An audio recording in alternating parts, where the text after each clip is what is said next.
On en parle avec notre invité Frédéric Dabi. Bonjour. À tous. Et bienvenue sur Sud Radio. Vous êtes ici chez vous, directeur général de l'IFOP.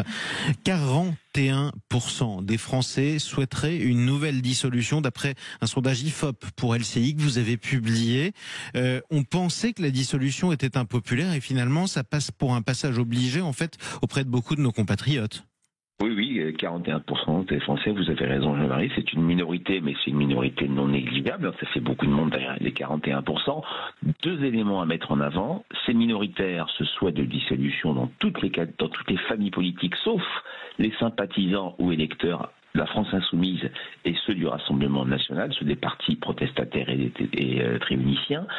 Autre élément qui éclaire ce souhait, quand on passe non pas au souhait mais au pronostic, est-ce qu'il y aura finalement une dissolution? Il n'y a que 30% des Français qui pensent que Emmanuel Macron procédera à une deuxième dissolution. Il y a aussi au cœur de ce souhait qui est fort mais qui reste minoritaire, le sentiment que la dissolution du 9 juin 2024 a été une catastrophe.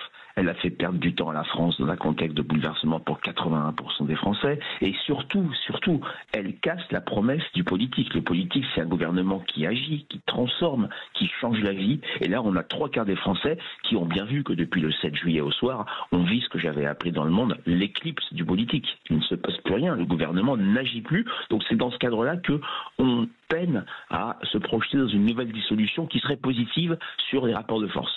Ce serait pas une bonne nouvelle, mais il faudrait y passer pour une forte minorité de Français.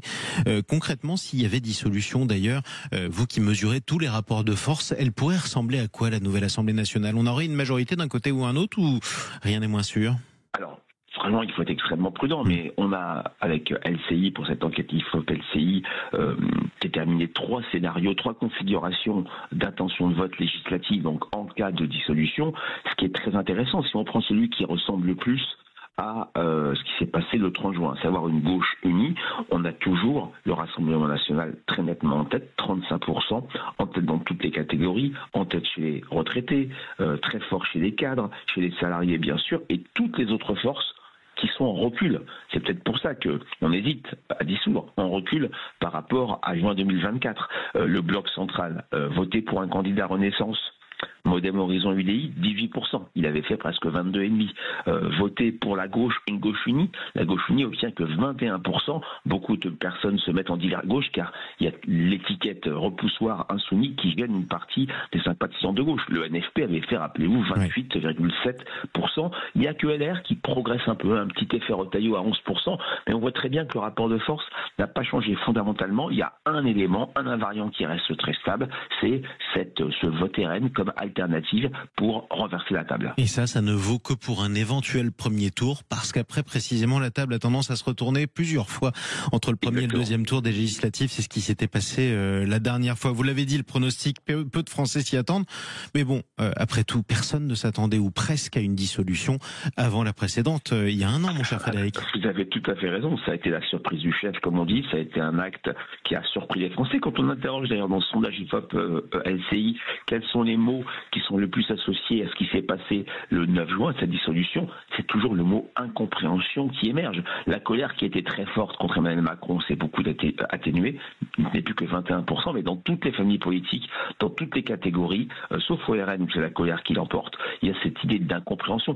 Ça reste, moi je travaille sur la popularité présidentielle depuis de très nombreuses années, ça reste la décision présidentielle, peut-être tout président confondu, la plus incomprise, la moins claire, la plus insensée jugée par les Français, puisque nous venions de voter, rappelez-vous, le 9 juin 2024 pour les élections européennes. Pourquoi aller revoter? C'est ce que les Français nous ont dit quand ils ont été sidérés par l'annonce d'Emmanuel Macron le 9 juin vers 20h45, 21h. Eh bien, nous verrons si nous devons encore être sidérés d'ici l'été qui s'annonce. Mon cher Frédéric, ça vous raccourcirait sérieusement vos vacances, en revanche. En tout cas, je ne souhaite pas.